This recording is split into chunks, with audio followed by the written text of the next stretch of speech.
Hi ನಮಸ್ಕಾರ. ಈ ವಿಡಿಯೋದಲ್ಲಿ ಹಾಸನ ಜಿಲ್ಲೆಯ ಬಗ್ಗೆ ದೇವೇಗೌಡರು ಮತ್ತು ಎಚ್.ಡಿ. ಕುಮಾರಸ್ವಾಮಿರವರು ಅಶ್ವಿನಿ ವೈಷ್ಣವರವರೊಂದಿಗೆ ನಡೆಸಿದ ಮಾತುಕತೆ, ಬೆಂಗಳೂರು ಮಂಗಳೂರು ನಡುವೆ ಆರಂಭವಾದ ಹಗಲು ಪ್ರಯಾಣ ರೈಲುಗಳು, ಬೆಂಗಳೂರು, ಕೊಟ್ಟೂರು, ಹೊಸಪೇಟೆ, ಗದಗ್ ಮಾರ್ಗವಾಗಿ ವಿಜಯಪುರಕ್ಕೆ ವಂದೇ ಭಾರತ್ ಸ್ಲೀಪರ್ ರೈಲಿನ ಬೇಡಿಕೆ, ಗದಗವಾಡಿ ಭಾಗವನ್ನು ದಕ್ಷಿಣ ಮಧ್ಯ ರೈಲ್ವೆಗೆ ಸೇರಿಸುವ ಒತ್ತಾಯದೊಂದಿಗೆ ರೈಲ್ವೆ ಇಲಾಖೆಯಿಂದ ಹೊರಡಿಸಲಾದ ಇನ್ನಷ್ಟು ಮಾಹಿತಿಯನ್ನು ತಿಳಿದುಕೊಳ್ಳೋಣ. ಬೆಳಗಾವಿ ಎಂದರೆ ಕೇವಲ ನಗರ ಮಾತ್ರವಲ್ಲ.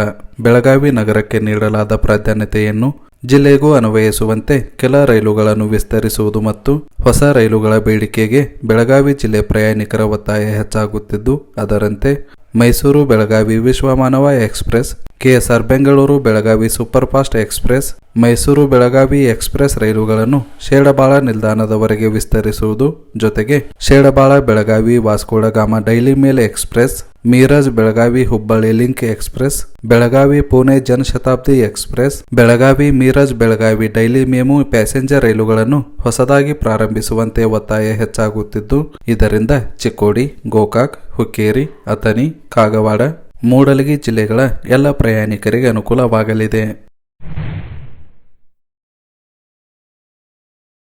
ಕರ್ನಾಟಕದ ಪ್ರಸಿದ್ಧ ಪ್ರವಾಸೋದ್ಯಮ ಸ್ಥಳ, ಇತರ ರಾಜ್ಯಗಳ ಧಾರ್ಮಿಕ ಕ್ಷೇತ್ರಗಳಿಗೆ ಸಂಪರ್ಕಿಸುವ ಮಾರ್ಗ ಸೇರಿದಂತೆ ಒಟ್ಟು 4 ರಾಜ್ಯಗಳ ಹಲವು ಜಿಲ್ಲೆಗಳಲ್ಲಿ 3 ಹೊಸ ರೈಲು ಮಾರ್ಗಗಳ ಬಹುಕೋಟಿ ಯೋಜನೆಗೆ ಕೇಂದ್ರ ಸರ್ಕಾರ ಅನುಮೋದನೆ ನೀಡಿದ್ದು, ಪ್ರಧಾನಿ ಮೋದಿರವರ ಅಧ್ಯಕ್ಷತೆಯಲ್ಲಿ ನಡೆದ ಆರ್ಥಿಕ ವ್ಯವಹಾರಗಳ ಸಚಿವ ಸಂಪುಟ ಸಮಿತಿಯಲ್ಲಿ ರೈಲ್ವೆ ಸಚಿವಾಲಯ ವ್ಯಾಪ್ತಿಯಲ್ಲಿ ಬರೋಬ್ಬರಿ 389 ಕಿಲೋಮೀಟರ್ ರೈಲ್ವೆ ಜಾಲ ವಿಸ್ತರಣೆಗೆ 3 ಯೋಜನೆಗಳಿಗೆ ಸುಮಾರು 18,509 ಕೋಟಿ ಅಂದಾಜು ವೆಚ್ಚದಲ್ಲಿ ಹೊಸ ರೈಲು ಮಾರ್ಗಗಳಿಗೆ ಅನುಮೋದನೆ ನೀಡಲಾಗಿದೆ.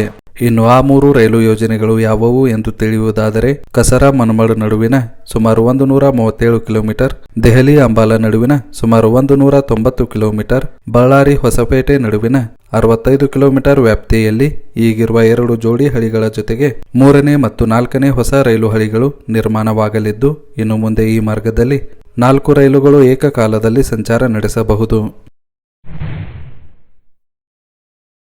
ನೈಋತ್ಯ ರೈಲ್ವೆಯು ಕೆಲ ರೈಲುಗಳ ಸಂಚಾರ ಅವಧಿಯನ್ನು ವಿಸ್ತರಣೆ ಮಾಡಿದ್ದು, ಹುಬ್ಬಳ್ಳಿ ಕೊಲ್ಲಂ ಸಾಪ್ತಾಹಿಕ ವಿಶೇಷ ಎಕ್ಸ್ಪ್ರೆಸ್ ರೈಲು ಮಾರ್ಚ್ 1ರಿಂದ ಮಾರ್ಚ್ 30ರವರೆಗೆ ಸಂಚಾರ ಮುಂದುವರೆಸಲಿದೆ. ಅದೇ ರೀತಿ ನರಸಾಪುರ ಎಸ್ಎಂವಿಟಿ ಬೆಂಗಳೂರು ಸಾಪ್ತಾಹಿಕ ವಿಶೇಷ ಎಕ್ಸ್ಪ್ರೆಸ್ ರೈಲಿನ ಸಂಚಾರ ಅವಧಿಯನ್ನು ಮಾರ್ಚ್ 6ರಿಂದ ಮಾರ್ಚ್ 27ರವರೆಗೆ ವಿಸ್ತರಿಸಲಾಗಿದೆ. ಹಾಗೂ ಕಾಕಿನಾಡ ಟೌನ್ ಮೈಸೂರು ದ್ವಿಸಾಪ್ತಾಹಿಕ ವಿಶೇಷ ಎಕ್ಸ್ಪ್ರೆಸ್ ರೈಲು ಮಾರ್ಚ್ 2ರಿಂದ ಮಾರ್ಚ್ 30ರವರೆಗೆ ತನ್ನ ಸಂಚಾರವನ್ನು ಮುಂದುವರೆಸಲಿದೆ. ಹಾಗೂ ಎಸ್ಎಂವಿಟಿ ಬೆಂಗಳೂರು ತಿರುವನಂತಪುರಂ ನಾರ್ತ್ ಸಾಪ್ತಾಹಿಕ ವಿಶೇಷ ಎಕ್ಸ್ಪ್ರೆಸ್ ರೈಲು ಸಂಚಾರವನ್ನು ಮಾರ್ಚ್ 2ರಿಂದ ಮಾರ್ಚ್ 30ರವರೆಗೆ ವಿಸ್ತರಿಸಲಾಗಿದೆ. ಜೊತೆಗೆ ಪ್ರತಿ ಶುಕ್ರವಾರ ಎಸ್ಎಂವಿಟಿ ಬೆಂಗಳೂರಿನಿಂದ ತಿರುವನಂತಪುರಂ ನಾರ್ತ್ ಮಧ್ಯ ಸಂಚರಿಸುವ ಸಾಪ್ತಾಹಿಕ ಎಕ್ಸ್ಪ್ರೆಸ್ ರೈಲಿನ ಅವಧಿಯನ್ನು ಫೆಬ್ರವರಿ 27ರಿಂದ ಮಾರ್ಚ್ 27ರವರೆಗೆ ವಿಸ್ತರಣೆ ಮಾಡಲಾಗಿದೆ. ಬೆಂಗಳೂರು ಮಂಗಳೂರು ವಿಭಾಗದಲ್ಲಿ ಹಗಲಿನ 3 ರೈಲುಗಳು ರದ್ದಾಗಿ ರಾತ್ರಿ ರೈಲುಗಳು ಜನರಿಂದ ತುಂಬಿ ತುಳುಕುತ್ತಿದ್ದವು. ಇದೀಗ 198 ದಿನಗಳ ನಂತರ ಮತ್ತೆ ರೈಲು ಪ್ರಾರಂಭವಾಗಿ ಪ್ರಯಾಣಿಕರು ನಿಟ್ಟುಸಿರು ಬಿಡುವಂತಾಗಿದೆ. ಯಶವಂತಪುರ ಮಂಗಳೂರು ಸಾಪ್ತಾಹಿಕ ಎಕ್ಸ್ಪ್ರೆಸ್ ರೈಲು, ಯಶವಂತಪುರ ಕಾರವಾರ ಎಕ್ಸ್ಪ್ರೆಸ್ ರೈಲು, ಯಶವಂತಪುರ ಮಂಗಳೂರು ಗುಮಟೇಶ್ವರ ಎಕ್ಸ್ಪ್ರೆಸ್ ರೈಲುಗಳು ಹಗಲು ವೇಳೆಯಲ್ಲಿ ಸಂಚಾರ ನಡೆಸುತ್ತಿದ್ದು, ಇದರಿಂದ ಬೆಂಗಳೂರು ಯಶವಂತಪುರದಿಂದ ಹಾಸನ ಸಕಲೇಶಪುರ ಮಾರ್ಗವಾಗಿ ಕುಕ್ಕೆ ಸುಬ್ರಹ್ಮಣ್ಯ, ಧರ್ಮಸ್ಥಳ, ಉಡುಪಿ, ಮಂಗಳೂರು ಹಾಗೂ ಕಾರವಾರ ಸಂಪರ್ಕ ಕಲ್ಪಿಸುವ ಈ ರೈಲು ಮಾರ್ಗವು ದೈನಂದಿನ ಪ್ರಯಾಣ, ವ್ಯಾಪಾರ, ಚಿಕಿತ್ಸೆ, ದೇಗುಲಗಳ ದರ್ಶನ ಮತ್ತು ಪ್ರವಾಸಕ್ಕೆ ಪ್ರಮುಖವಾಗಿದ್ದು, ಇದರಿಂದ ಹಗಲು ರೈಲುಗಳಿಲ್ಲದ ಅವಧಿಯಲ್ಲಿ ಕರಾವಳಿಗೆ ಸಂಚರಿಸುತ್ತಿದ್ದ ಕೆಎಸ್ಆರ್ ಬೆಂಗಳೂರು ಕಾರವಾರ ನಡುವಿನ ಮುರುಡೇಶ್ವರ ಎಕ್ಸ್ಪ್ರೆಸ್, ಕೆಎಸ್ಆರ್ ಬೆಂಗಳೂರು ಕಣ್ಣೂರು ರೈಲುಗಳ ಮೇಲಿನ ಒತ್ತಡ ಕಡಿಮೆಯಾಗಲಿದೆ. ವಿಜಯಪುರ ಮತ್ತು ಬೆಂಗಳೂರು ನಡುವಿನ ರೈಲ್ವೆ ಪ್ರಯಾಣದ ಅವಧಿಯಲ್ಲಿ ಕಡಿಮೆ ಮಾಡುವ ರೈಲ್ವೆ ಇಲಾಖೆಯ ಪ್ರಯತ್ನ ಇದೀಗ ಹೊಸ ವಿವಾದಕ್ಕೆ ನಾಂದಿ ಹಾಡಿದ್ದು, ಪ್ರಯಾಣದ ಸಮಯ ಉಳಿಸಲು ಗದಗ್ ಹುಬ್ಬಳ್ಳಿ ಬೈಪಾಸ್ಗಳನ್ನು ಬಳಸುತ್ತಿರುವುದು ಒಂದು ಕಡೆ ವಿಜಯಪುರ ಪ್ರಯಾಣಿಕರಿಗೆ ಸಂತಸ ತಂದಿದ್ದರೆ, ಇನ್ನೊಂದೆಡೆ ಗದಗ್ ರೈಲ್ವೆ ನಿಲ್ದಾಣದ ಅಸ್ತಿತ್ವಕ್ಕೆ ಧಕ್ಕೆ ತರುತ್ತಿದೆ ಎಂಬ ಆತಂಕ ಸೃಷ್ಟಿಯಾಗಿದೆ. ಶಿವರಾತ್ರಿ ಹಬ್ಬದ ಹಿನ್ನೆಲೆಯಲ್ಲಿ ಫೆಬ್ರವರಿ 13, 14, 16ರಂದು ವಿಜಯಪುರದಿಂದ ಬೆಂಗಳೂರು ಮಧ್ಯೆ ವಿಶೇಷ ರೈಲು ಸಂಚಾರ ನಡೆಸಿದ್ದು, ಈ ರೈಲು ಗದಗ್ ಮತ್ತು ಹುಬ್ಬಳ್ಳಿ ರೈಲ್ವೆ ನಿಲ್ದಾಣಗಳನ್ನು ಬಳಸದೆ ಬೈಪಾಸ್ ಮೂಲಕ ಸಂಚರಿಸಿದ್ದು, ಕಳೆದ ಡಿಸೆಂಬರ್ನ ಕ್ರಿಸ್ಮಸ್ ಸಮಯದಲ್ಲೂ ಸಹ ಇದೇ ರೀತಿ ಮಾಡಲಾಗಿತ್ತು. ರೈಲ್ವೆ ಇಲಾಖೆ ಇದನ್ನು ವಿಶೇಷ ಹಬ್ಬಗಳ ಸಂದರ್ಭದಲ್ಲಿ ಮಾಡಿದರೆ ಯಾವುದೇ ಸಮಸ್ಯೆ ಇಲ್ಲ. ಆದರೆ ಮುಂದಿನ ದಿನಗಳಲ್ಲಿ ಕಾಯಂ ರೈಲುಗಳಿಗೂ ಅನ್ವಯವಾದರೆ ಗದಗ ರೈಲು ನಿಲ್ದಾಣದ ಅಸ್ತಿತ್ವವೇ ಇಲ್ಲದಂತಾಗುತ್ತದೆ ಎಂಬುದು ಗದಗ ಜನರ ಆತಂಕವಾಗಿದೆ. ಎಂಬಿ ಪಾಟೀಲ್ ಹಾಗೂ ವಿಜಯಪುರ ಭಾಗದ ಕೆಲ ಹೋರಾಟಗಾರರ ಒತ್ತಾಯಸೆಯಂತೆ ಇತ್ತೀಚೆಗೆ ಬೈಪಾಸ್ಗಳನ್ನು ಬಳಸುತ್ತಿದ್ದು, ಇದರಿಂದ ದೊಡ್ಡ ಮಟ್ಟದ ಸಮಯವೇನು ಉಳಿತಾಯವಾಗುವುದಿಲ್ಲ.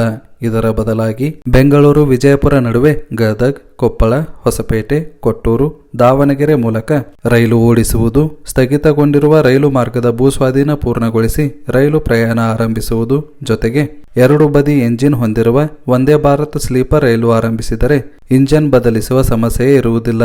ಈ ರೀತಿಯ ಪರಿಹಾರವನ್ನು ರೈಲ್ವೆ ಅಧಿಕಾರಿಗಳು ಮಾಡಬೇಕೆಂದು ರೈಲ್ವೆ ಹೋರಾಟ ಸಮಿತಿ ಅಧ್ಯಕ್ಷರಾದ ಗಣೇಶ್ ಸಿಂಗ್ ಬ್ಯಾಳಿರವರು ತಿಳಿಸಿದ್ದಾರೆ. ದಕ್ಷಿಣ ಭಾರತದ ರೈಲ್ವೆ ಜಾಲದಲ್ಲಿ ಹಾಸನ ಜಿಲ್ಲೆಯು ಪ್ರಮುಖ ಪಾತ್ರ ವಹಿಸುತ್ತದೆ. ಈ ನಿಟ್ಟಿನಲ್ಲಿ ಮಾಜಿ ಪ್ರಧಾನಿ ದೇವೇಗೌಡರು ಮತ್ತು ಕೇಂದ್ರ ಸಚಿವ ಎಚ್.ಡಿ. ಕುಮಾರಸ್ವಾಮಿರವರು ಕೇಂದ್ರ ರೈಲ್ವೆ ಸಚಿವರಾದ ಅಶ್ವಿನಿ ವೈಷ್ಣವ್ ಅವರೊಂದಿಗೆ ಸುದೀರ್ಘ ಚರ್ಚೆ ನಡೆಸಿ ಹಾಸನ ಜಿಲ್ಲೆಯ ಸಾಂಸ್ಕೃತಿಕ ಮತ್ತು ಐತಿಹಾಸಿಕ ಹಿನ್ನೆಲೆಯುಳ್ಳ ಮೊಸಳೆ ಹೊಸಹಳ್ಳಿ ರೈಲು ನಿಲ್ದಾಣಕ್ಕೆ ಕಾಯಕಲ್ಪ ನೀಡುವಂತೆ ಮನವಿ ಮಾಡಲಾಯಿತು. ಅಲ್ಲದೆ ಮಾವಿನಕೆರೆ ರೈಲು ನಿಲ್ದಾಣವನ್ನು ಕೇವಲ ಒಂದು ನಿಲ್ದಾಣವಾಗಿ ಉಳಿಸದೆ ಅದನ್ನೊಂದು ಪಾರಂಪರಿಕ ನಿಲ್ದಾಣವಾಗಿ ಅಭಿವೃದ್ಧಿಪಡಿಸುವ ಬಗ್ಗೆಯೂ ಚರ್ಚಿಸಲಾಗಿದ್ದು, ಈ ಭಾಗದ ಜನರ ಭಾವನಾತ್ಮಕ ಸಂಬಂಧ ಹಾಗೂ ಐತಿಹಾಸಿಕ ಮಹತ್ವವನ್ನು ಪರಿಗಣಿಸಿ ಈ ರೈಲು ನಿಲ್ದಾಣವನ್ನು ವಿಶೇಷ ವಿನ್ಯಾಸದೊಂದಿಗೆ ಅಭಿವೃದ್ಧಿಪಡಿಸಲು ರೈಲ್ವೆ ಸಚಿವರು ಸಕಾರಾತ್ಮಕವಾಗಿ ಸ್ಪಂದಿಸಿದ್ದಾರೆಂದು ಹೇಳಲಾಗುತ್ತಿದೆ. ದಕ್ಷಿಣ ಮಧ್ಯ ರೈಲ್ವೆಯ ವಾಡಿ ಜಂಕ್ಷನ್ ಅನ್ನು ಕೇಂದ್ರೀಯ ರೈಲ್ವೆ ಜೊತೆಗೆ ವಿನಿಮಯ ಮಾಡುವ ಪ್ರಸ್ತಾವ ಮುಂದಿಟ್ಟಿರುವ ಬೆನ್ನಲ್ಲೇ ಕಲಬುರಗಿ ಜಿಲ್ಲೆಯ ಜನರು ವಾಡಿ ಕಲಬುರಗಿ ಸಂಪೂರ್ಣ ವಿಭಾಗವನ್ನು ದಕ್ಷಿಣ ಮಧ್ಯ ರೈಲ್ವೆಗೆ ವರ್ಗಾಯಿಸುವಂತೆ ಒತ್ತಾಯಿಸುತ್ತಿದ್ದಾರೆ. ಕಲಬುರಗಿ ಹಾಗೂ ಪಕ್ಕದ ಜಿಲ್ಲೆಗಳ ಜನರು ಹಲವು ವರ್ಷಗಳಿಂದ ನೈಋತ್ಯ ರೈಲ್ವೆಯ ಅಡಿಯಲ್ಲಿ ಪ್ರತ್ಯೇಕ ರೈಲು ವಿಭಾಗ ಸ್ಥಾಪಿಸುವಂತೆ ಬೇಡಿಕೆ ಇಟ್ಟಿದ್ದು, ಆದರೆ ಪ್ರಸ್ತುತ ವಾಡಿ ಕಲಬುರಗಿ ಭಾಗ ಕೇಂದ್ರೀಯ ರೈಲ್ವೆ ಮತ್ತು ದಕ್ಷಿಣ ಮಧ್ಯ ರೈಲ್ವೆ ವ್ಯಾಪ್ತಿಗಳ ಮಧ್ಯೆ ವಿಭಜನೆಯಾಗುವುದರಿಂದ ಸಂಯೋಜನೆ ಸಮಸ್ಯೆಗಳು ಎದುರಾಗುತ್ತಿವೆ ಎಂಬ ಅಭಿಪ್ರಾಯ ವ್ಯಕ್ತವಾಗುತ್ತಿದ್ದು, ಇದೇ ವೇಳೆ ಬೀದರ್, ಯಾದಗಿರಿ ಮತ್ತು ರಾಯಚೂರು ಜಿಲ್ಲೆಗಳ ಬೇಡಿಕೆಗಳಿಗೆ ದಕ್ಷಿಣ ಮಧ್ಯ ರೈಲ್ವೆ ಸ್ಪಂದಿಸಿದೆ ಎಂದು ಹೇಳಲಾಗುತ್ತಿದೆ. ಅಶ್ವಿನಿ ವೈಷ್ಣವ್ ಅವರನ್ನು ಭೇಟಿ ಮಾಡಿದ ಎಚ್.ಡಿ. ಕುಮಾರಸ್ವಾಮಿರವರು ಹೆಜ್ಜಾಲ ಚಾಮರಾಜನಗರ ರೈಲು ಮಾರ್ಗಕ್ಕೆ ಮಂಜೂರಾತಿ ನೀಡುವಂತೆ ಮನವಿ ಮಾಡಿದ್ದು, ಈ ಮಾರ್ಗವು ಹೆಜ್ಜಾಲ, ಕನಕಪುರ, ಮಳವಳ್ಳಿ, ಕೊಳ್ಳೇಗಾಲ, ಯಳಂದೂರು ಮಾರ್ಗವಾಗಿ ನಿರ್ಮಾಣಗೊಳ್ಳಲಿದೆ.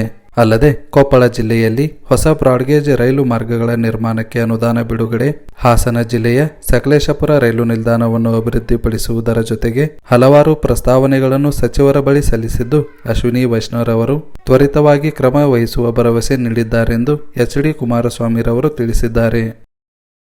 ಇದಿಷ್ಟು ರೈಲ್ವೆ ಇಲಾಖೆಯಿಂದ ಹೊರಡಿಸಲಾದ ಮಾಹಿತಿಯಾಗಿದ್ದು, ಮುಂದಿನ ವಿಡಿಯೋದಲ್ಲಿ ಇನ್ನಷ್ಟು ಮಾಹಿತಿಯೊಂದಿಗೆ ಮತ್ತೆ ಸಿಗೋಣ. ಧನ್ಯವಾದಗಳು.